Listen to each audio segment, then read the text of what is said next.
ಇನ್ನು ರಾಜಧಾನಿಯ ಗಲ್ಲಿ ಗಲ್ಲಿಯಲ್ಲೂ ಕುಡಿಯೋ ನೀರಿಗಾಗಿ ಹಾಹಾಕಾರ ಶುರುವಾಗಿದೆ. ನಾಯಂಡಹಳ್ಳಿಯಲ್ಲಿ ನೀರು ಸಿಗದೆ ಮಹಿಳೆಯರು ಪರದಾಡೋ ಪರಿಸ್ಥಿತಿ ಬಂದಿದೆ. ಕಳೆದ 5-6 ದಿನಗಳಿಂದ ನೀರಿಗಾಗಿ ನಿವಾಸಿಗಳು ಪರದಾಡ್ತಾ ಇದ್ದಾರೆ. ಏಷ್ಯಾನೆಟ್ ಸುವರ್ಣ ನ್ಯೂಸ್ ಹತ್ರ ತಮ್ಮ ಅಳಲು ತೋಡ್ಕೊಂಡಿದ್ದಾರೆ ಮಹಿಳೆಯರು.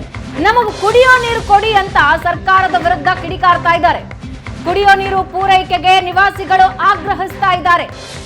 ಬಿಂದಿಗೆಗಳನ್ನ ಹಿಡ್ಕೊಂಡು ಆಗ್ರಹಿಸ್ತಾ ಇರೋದನ್ನ ನೀವು ನೋಡ್ತಾ ಇದ್ದೀರಾ. ಆಗ್ಲೇ ಕೈಗಾರಿಕೆಗಳಿಗಾಗಿರುವಂತಹ ಸಮಸ್ಯೆಗಳನ್ನ ನಾವು ಗಮನಿಸಿದ್ವಿ. ಆದರೆ ಈಗ ನೋಡಿ, ಹಲವು ಕಡೆಗಳಲ್ಲಿ ಮನೆಗೂ ಕೂಡ ಕುಡಿಯೋ ನೀರಿನ ಸಮಸ್ಯೆಗಳು ಕಾಡ್ತಾ ಇದೆ. ಖಾಲಿ ಕೊಡಗಳನ್ನ ತೋರಿಸ್ತಾ ಇರೋದನ್ನ ಗಮನಿಸ್ತಾ ಇದ್ದೀವಿ. ಅಲ್ಲಿನ ಪರಿಸ್ಥಿತಿ ಏನು?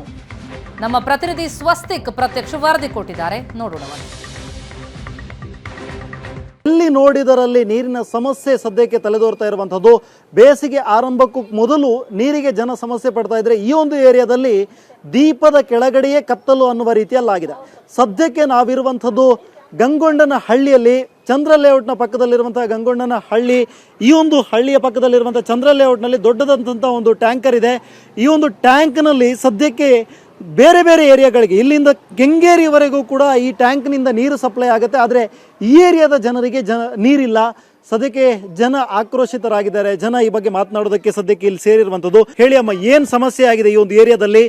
ಇಲ್ಲಿ ನೋಡಿದ್ರೆ ಚಂದ್ರ ಲೇಔಟ್ ಅಲ್ಲಿ ಅಂದ್ರೆ ದೊಡ್ಡದಾಗಿರುವಂತ ಟ್ಯಾಂಕ್ ಇದೆ, ಆ ನೀರನ್ನ ನಿಮಗೆ ಕೊಡ್ತಾ ಇಲ್ಲ. ಏನಾಗ್ತದೆ? ನಮಗೆ ಕೊಡ್ತಾ ಇಲ್ಲ. ಬಂದ್ರು ಸ್ವಲ್ಪ ಒಂದ್ 2 ಅವರ್, 4 ಅವರ್, 3 ಅವರ್ ಬಿಡ್ತಾರೆ. ಅಷ್ಟೊತ್ತು ಇಷ್ಟು ದೊಡ್ಡ ಏರಿಯಾಕ್ಕೆ ಸಾಕಾಗಲ್ಲ. ನಮ್ಗೆ ತುಂಬಾನೇ ಇನ್ನ ಬೇಸಿಗೆ ಕಾಲನೇ ಬಂದಿಲ್ಲ, ಆಗ್ಲೇ ನೀರಿಗೆ ಇಷ್ಟು ಸಮಸ್ಯೆ ಆಗಿದೆ. ನೀವೇನಾದ್ರೂ ಬಗೆಹರ್ದು ಕೊಡ್ಬೇಕು ಇದ್ರ ಬಗ್ಗೆ. ನಾವು ಎಲ್ಲೋಗ್ಯದ ಹೇಳಿ, ನೀರಿಗೆ ಏನ್ ಮಾಡೋದು? ನಾವು ಎಲ್ಲೋಗಿ ತಿರ್ಗಾಡ್ಕೊಂಡಿರೋ, ಇದು ಸಿಟಿ, ಇದು ಎಲ್ಲೂ ಬಾವಿ ಇಲ್ಲ, ಏನಿಲ್ಲ. ಇಲ್ಲಿ ಬರೇ ನಮಗೆ ಬೇಕಾಗಿರೋ ಕಾವೇರಿ ನೀರೇ ಇರೋದು. ನಮಗೆ ಬೇರೆ ನೀರೇ ಇಲ್ಲ. ನಮಗೆ ಇಲ್ಲಿರೋರಿಗೆ ಇಷ್ಟು ನೀರಿನ ಪರಿಸ್ಥಿತಿ ಆದರೆ ನಾವು ಎಲ್ಲೋಗಿ ಯಾರಿಗೆ ಹೇಳೋದ ಹೇಳಿ? ನೀವೇನಾದರೂ ನಮ್ಗೆ ಏನೋ ಸಮಸ್ಯೆ ಬಗೆಹರಿಸಿ ಮಾಡಿಕೊಡ್ಬೇಕು. ನೀರಿಂದ ಏನಾದರೂ ನಮಗೆ ತುಂಬ ತೊಂದರೆ ಆಗಿದೆ. ನಮಗೆ ನೀರು ಬರಂಗೆ ಮಾಡಿಕೊಡಿ, ನೀವು ಅಷ್ಟೇ ಕೇಳ್ತಾ ಇರೋದು. ನಿಮ್ಗೆ ಎಷ್ಟು ಟೈಮಿಂದ ಸಮಸ್ಯೆ ಇದೆ? ಎಷ್ಟು ಟೈಮಿಂದ ಫಸ್ಟಿಂದನೂ ಇದೆ ಸರ್. ಇದು ಇವಾಗ ಒಂದು 4-5, ಇವಾಗ ಜಾಸ್ತಿ ಆಯಿತು. 1-2 ತಿಂಗಳು 3 ತಿಂಗಳಿಂದನೂ ಇದೆ. ಇವಾಗಂತೂ 1 ತಿಂಗಳಿಂದ ಅಂತೂ ತುಂಬಾ ನೀರಿನ ಪರಿಸ್ಥಿತಿ ಇದೆ. ನೀರೇ ಬರಲ್ಲ ನಮಗೆ.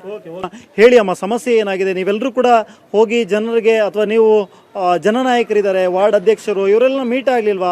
ಇಷ್ಟು ಸಮಸ್ಯೆ ಇದೆ. ನಿಮ್ಮ ಏರಿಯಾದಿಂದಲೇ ಟ್ಯಾಂಕಿಂದ ಹೊರಗಡೆಗೆಲ್ಲ ನೀರು ಹೋಗ್ತಾ ಇದೆ, ನಿಮ್ಮ ಏರಿಯಾಕ್ಕೆ ಬರ್ತಾ ಇಲ್ಲ ಅಂತ ಹೇಳಿದ್ರೆ ಯಾಕೆ ಬರ್ತಾ ಇಲ್ಲ ಅಂತ ಕೇಳುವ ಪ್ರಯತ್ನ ಮಾಡಲಿಲ್ವಾ? ಮಾಡಿದ್ದೀವಿ, ಆದ್ರೂ ಅದಕ್ಕೆ ಸಮಸ್ಯೆ ಪರಿಹಾರ ಸಿಕ್ಕಿಲ್ಲ ಇನ್ನು. ಬಟ್ ನೀರಿಗೆ ತುಂಬಾ ತೊಂದರೆ ಇದೆ. ಬೆಳಗ್ಗೆ ಒಂದು ಸ್ವಲ್ಪ ಬಿಡ್ತಾರ, ನೀರು ಸಾಕಾಗಲ್ಲ. ಮತ್ತು ನಾವು ಅಲ್ಲಿ ಅದೇನು ನೀರು 5 ರೂಪಾಯಿ ಕಾಯಿನ್ ಹಾಕ್ತಾರಲ್ಲ, ಅಲ್ಲಿಂದ ನೀರು ತೊಗೊಂಡ್ಬಂದು ನಾವು ಕುಡಿತಿದ್ದೀವಿ ಅಷ್ಟೇ. ಬಳಸೋದು ಬೇಕಲ್ವ, ಬಳಸೋದು ಮುಖ್ಯ. ಅದು ನೀರಿಗೆ 2 ದಿನ 3 ದಿನ ಎಷ್ಟು ದಿನ ಅಂತ ನಾವು ಬಟ್ಟೆ ಎಲ್ಲ ತೊಳಿದೆ ಮತ್ತು ಪಾತ್ರೆ ತೊಳಿದೆ ಇಟ್ಕೊಳಕ್ಕಾಗತ್ತೆ. ತುಂಬ ಕಷ್ಟ ಆಗ್ತಾ ಇದೆ. ಅಕ್ಕಪಕ್ಕ ಇಸ್ಕೊಳ್ಳೋಣ ಅಂದರೆ ಎಲ್ಲರ ಮನೇಲೂ ಅದೇ ಪರಿಸ್ಥಿತಿ.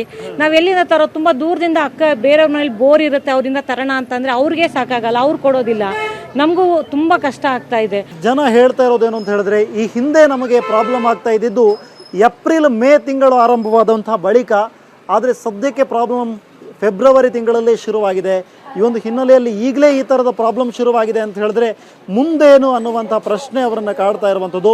ಇವೆಲ್ಲದಕ್ಕೂ ಕೂಡ ಅಧಿಕಾರಿಗಳು ಉತ್ತರವನ್ನು ಕೊಡಬೇಕು. ಇವರೆಲ್ಲರಿಗೂ ಕೂಡ ನೀರನ್ನು ಒದಗಿಸುವಂಥ ಕೆಲಸವನ್ನು ಆದರೂ ಕೂಡ ಅಧಿಕಾರಿಗಳು ಮಾಡಬೇಕು. ಯಾಕಂದರೆ ಇಲ್ಲೇ ಪಕ್ಕದಲ್ಲಿ ಚಂದ್ರ ಲೇಔಟ್ನಲ್ಲಿ ದೊಡ್ಡದಾದಂಥ ಟ್ಯಾಂಕ್ ಇರೋದ್ರಿಂದಾಗಿ ಇವರೆಲ್ಲರಿಗೂ ಕೂಡ ನೀರು ಒದಗಿಸೋದು ದೊಡ್ಡ ವಿಷಯ ಅಲ್ಲ ಅಂತ ಅನಿಸುತ್ತೆ. ಕ್ಯಾಮ್ರಾ ಪರ್ಸನ್ ಸತೀಶ್ ಜೊತೆ ಸ್ವಸ್ತಿಕ್ ಕನ್ನಡಿ, ಏಷ್ಯಾನೆಟ್ ಸುವರ್ಣ ನ್ಯೂಸ್, ಬೆಂಗಳೂರು.